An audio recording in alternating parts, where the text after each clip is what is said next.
Our episode begins with Rogier flying with Melfi. He tells her that if she needs a break, she should let him know immediately. She replies that she's fine, thank God, but points out that he didn't sleep at all last night. He tells her not to worry, showing her some green items. It's Cabo, a substance that allows him to stay awake and fully alert for a long time. Melfi gets angry and insists, Roja, you need to rest now. I can ride with Mulan or Zeus, don't worry about me at all. This makes him angry out of jealousy, and he declares, absolutely not, no one will carry you but me. Her face turns red, and she's secretly overjoyed that he's jealous of her. And why wouldn't he be? He's loved by everyone, young and old. All the knights of his country Galbrice, whom Melfi has met, love and respect him, enjoying the warmth of the large family that surrounds the Duke. She then asks him, what cities and towns do you have here in Galbrice?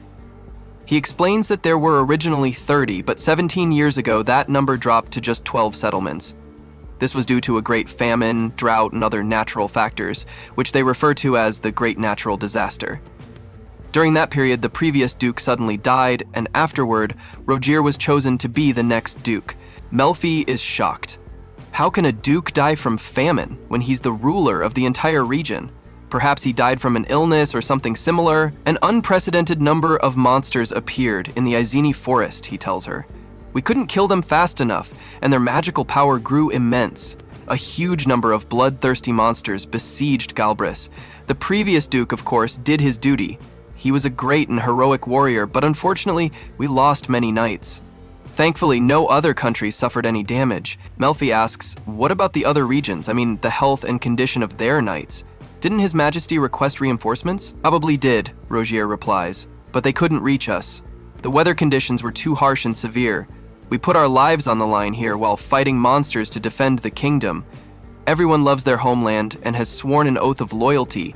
They will defend their faith and their country, and most importantly, they will never give up their land. I, too, have dedicated my soul to this sacrifice. I love my country and my homeland. Melfi gets angry and teary-eyed. Don't say that. How can you talk about dying? She smiles sadly and says, I'm so worried about you. My mother died as if she just surrendered to her fate in the same way. But I won't allow that to happen to you.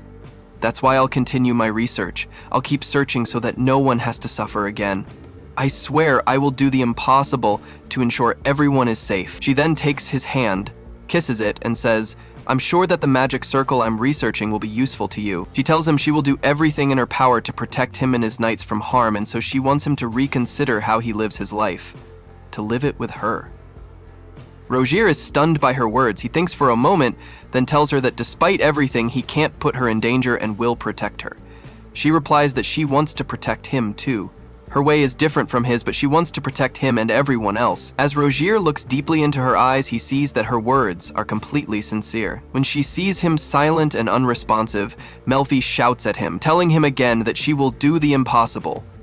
Rogier finally speaks, telling her that her words bring joy to his heart, but he doesn't know how to respond. He asks her to calm down and not to cry, as he doesn't want to make her sad. He admits that he has always considered death an accepted fact of his life. He then tells her he wants to share an old story with her if she's willing to listen. Melfi agrees, eager for him to open up about himself.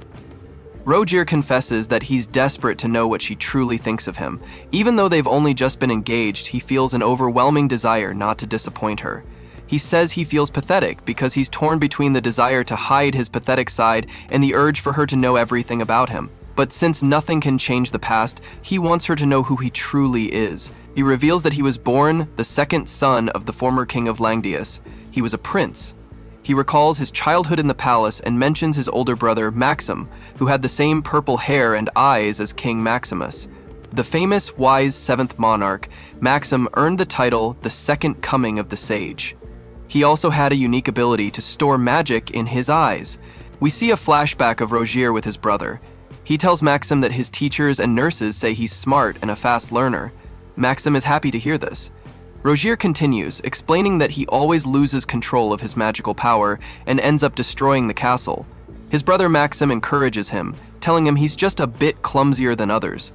When Rogier tries to use his magic again, he blows a hole in the wall and becomes very sad. His teacher scolds him, saying he's been told many times to be more careful. Suddenly, Rogier collapses, having lost control and developed a high fever.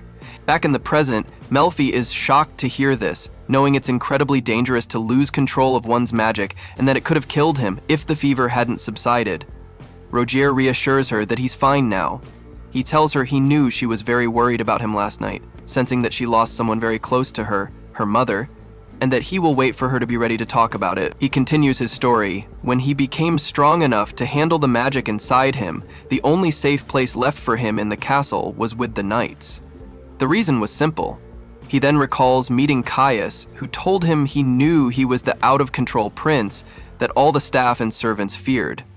Caius then kneels and kisses his hand. Rogier reflects that although Caius was very critical of him when they first met, he was the first knight to ever swear his loyalty to him, even though he could have easily followed in his father's footsteps and joined the royal guard instead. He could have followed in his father's footsteps and joined the royal guard, but he's a trusted partner who followed me to the lands of Galbris. Melfi is delighted by this wonderful story.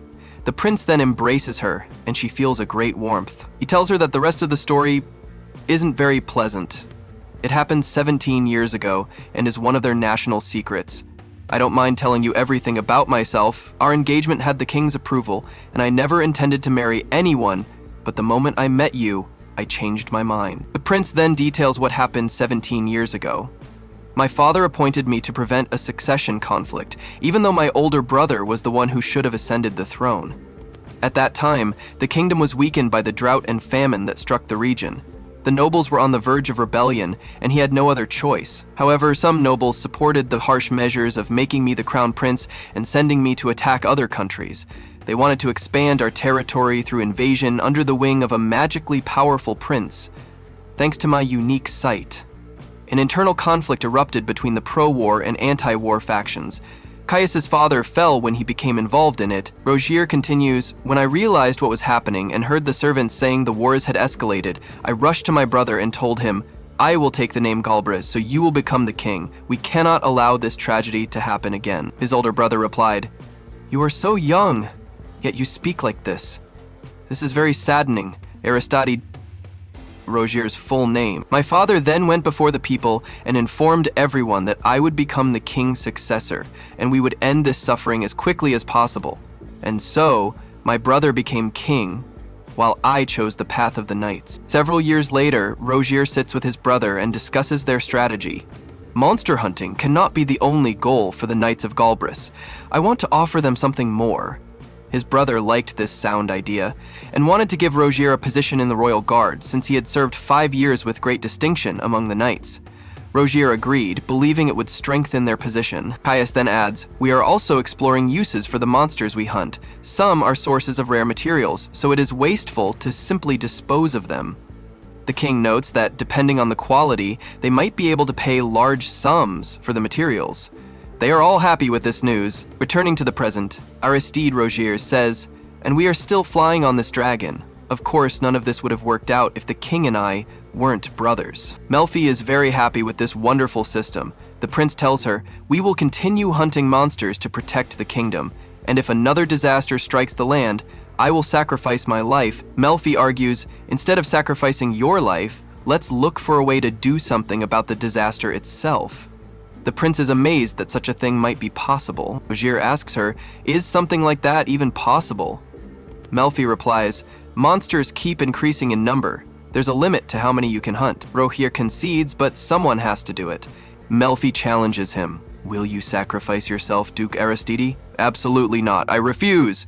If my new research succeeds, extracting magic from living creatures, or rather, extracting magic toxins, the monsters will stop losing control and attacking people. You won't need to risk your life. Plus, if I learn to extract the magic toxins while they're alive, maybe I can even prepare delicious meat from the rabid monsters. Rogier is clearly amazed by her idea, then he leans in and kisses her. He tells her, I am seriously considering how to truly live my life with you. Melfi is stunned by his words and tells him, please don't tease me. He then points out their destination. Do you see that, Melfi? We are about to arrive. In moments, we'll reach Galbris. This below us is the Azini forest.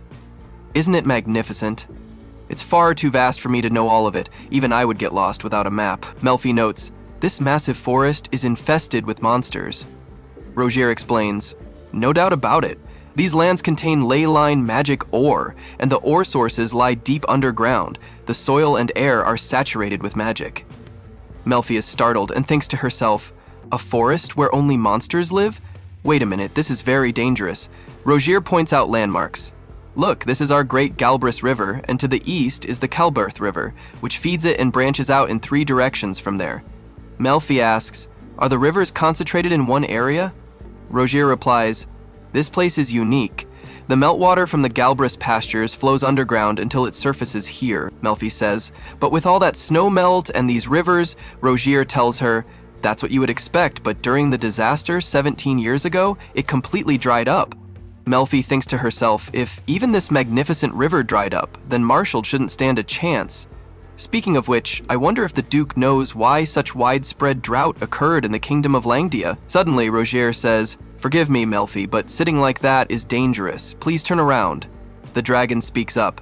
Do you hear me, Your Grace? It's a flock of Berganon.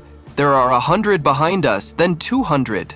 Their numbers keep growing, now 800. Rogier announces he will take the lead. I need 2 unburdened knights to take the rear. Who volunteers? Zith speaks up. Eric and I will take the rear. Rogier tells them, good. I'm counting on you both. Melfi thinks, the monsters are approaching. Do they mean these ones? There are so many. The dragon reports, about 600 are approaching now, Your Grace. They are picking up speed. Rogier replies, so are we. Let them get as close as possible. He hands Melfi a wind visor. Take this, it's a wind visor. Put it on. Melfi thanks him. Rogier apologizes. I'm sorry this is happening, but this is how things go in Galbris. Melfi tells him I'm fine. She asks, these are monsters, right? Are they airborne? He answers, yes, they are called Berganon. They use a speed spell to hunt in flocks. It would be incomprehensible if we only had one rider, but it's rare for them to attack while we travel in a group. Melfi comments, the first monster I meet in the Azini forest isn't mentioned in my books. Am I lucky or unlucky? I love eating, but I'd rather not be eaten. The dragon says, we are ready, Your Grace. Rogier tells Melfi, hold on and stay steady. The dragon reports, about 400 monsters approaching now. Rogier asks Melfi, are you ready? They begin their attack. Melfi exclaims, this speed magic is amazing. We're going to crash. And that's where today's episode ends. If you enjoyed the video, hit like. And don't forget to subscribe to the channel and activate the bell button to get all our new updates.